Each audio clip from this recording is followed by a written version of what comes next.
there's some moment in our life that we would get things wrong. Like that one time, I thought the worst that it could get is gonna be just a wet fart, but it turns out to be shitting my own pant. Anyway, sorry if that grossed you out, and here is the first version of Chen when her brain is still intact. Don't forget that Hypergriff is a horrible company that take away her brain just to entertain us. Good job, Hypergrid. My name is Ryusuke. Don't forget to like and sub if you want more Arknight content like this. I think a lot of people, including myself, coming into the Arknight Endfield with some kinds of weird pre-assumption, like it's gonna be somewhat like Genshin and adopting Genshin's gacha system, because this is basically what Wuwa is doing, and there will be some material grinding and identical gear RNG, but it turns out to be 100% rely on the factory, which is pretty huge. We don't have to go through all kinds of RNG. Some people got it in like a few try, but some people still wouldn't be able to get it even with a hundreds of try, and it's definitely not a good feeling. But today I'm gonna talk about the top 3 things that I got it so wrong that I got absolutely surprised at. So let's get started.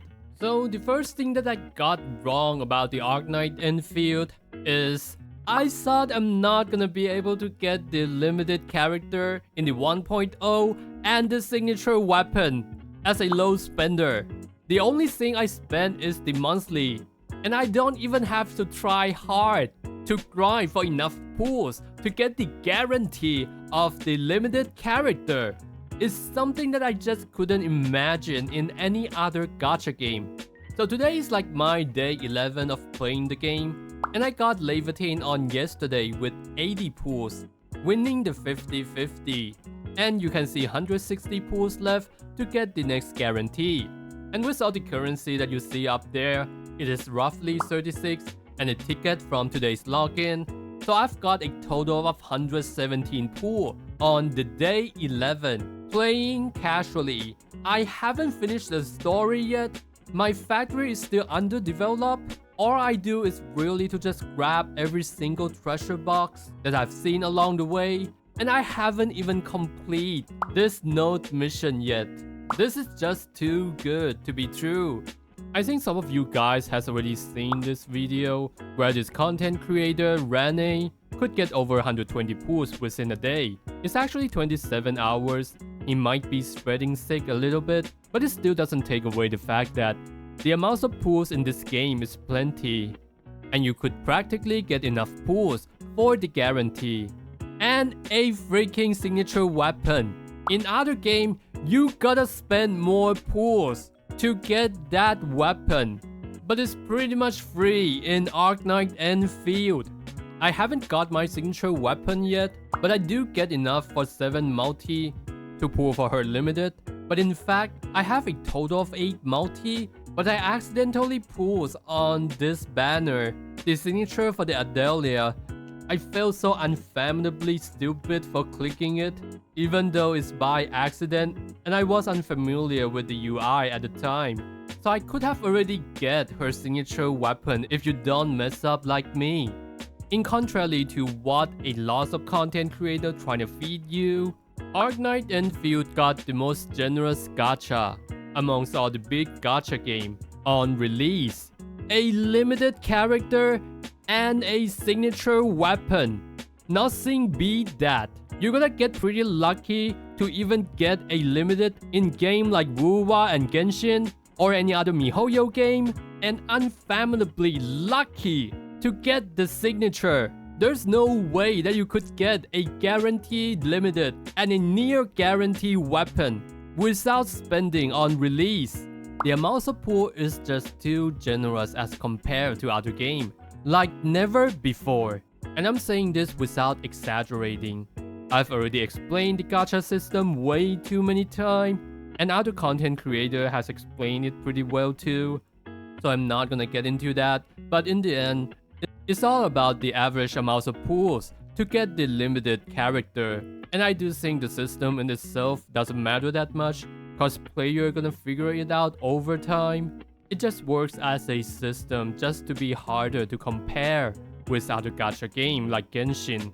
The second thing that I got wrong about Arknights Endfield is no other than the factory mode. I was coming into the game expecting factories is gonna be some kinds of chore, it's gonna be boring and I'm not gonna like it, but I'm gonna tolerate it for the rest of the aspect of the game. And man, I am so freaking wrong on this one.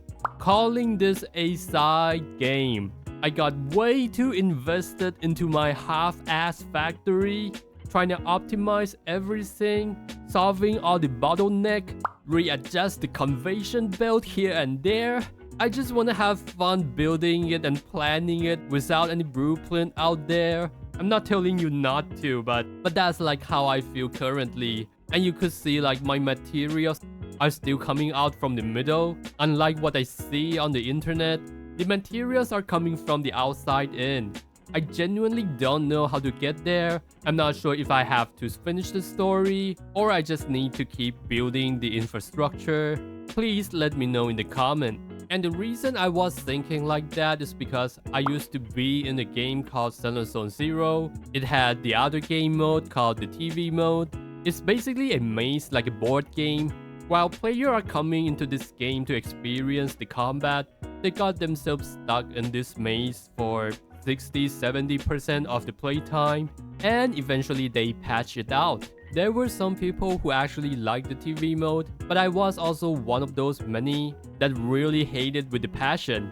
So my pre-assumption was there's no way that putting a factory game into an RPG gacha game would work. And I think the main reason also has to do with they just straight up rip off from a vastly successful factory game like the Satisfactory or Factorial. At least this is what people said. I've never actually played those games. I think factory mode will definitely chase away a lot of players because the learning curve feels pretty steep. It feels almost impossible to learn in the first hour, but when you pass that like few hours threshold of learning, then everything began to feel more intuitive. But from the other side, I could see how it keeps a lot of players playing because the in-depth of the factory modes is actually really fun. I think there's this loop after loop of rewarding system to see these conveyor belts sending raw materials around and converting things into the final products. This is just too addicting in a good way.